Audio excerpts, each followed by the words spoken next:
Just 4 years ago in 2020, we saw rapid intensification just before Hurricane Sally made landfall here. We've also seen Hurricane Milton rapidly intensify in the Gulf, but under somewhat different conditions. WEAR's Sarah Gale explains. In 2020, Hurricane Sally surprised everyone, going from a weak storm to a hurricane in just hours through rapid intensification.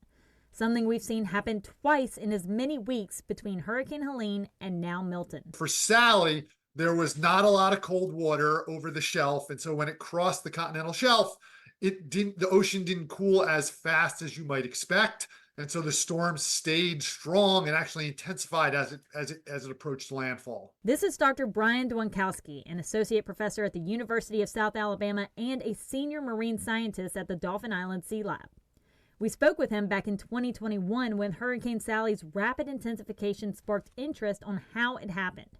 While there seems to be some similarities, Dr. Dwankowski tells me Hurricane Milton's rapid intensification is a little different from what we saw with Sally. The storm rapidly intensified in the open Gulf, where the Gulf conditions were very warm. The open Gulf was very warm and very deep, and so it allowed the storm to take advantage. The positive atmospheric conditions allowed the storm to take advantage of those really warm ocean conditions. But as the storm gets closer to the coast, the atmosphere changes, and the new conditions should help weaken the storm, which is why we've seen Milton fluctuate. The storm's still going to be strong just because there's all this sort of built up momentum in the system, but it should hopefully weaken a little bit as it's approaching shore. As temperatures cool and the days get shorter, theoretically the risk of storms should lessen, but one factor still remains. We are still dealing with above average ocean temperatures across the Gulf of Mexico, and there's still plenty of heat in the Gulf of Mexico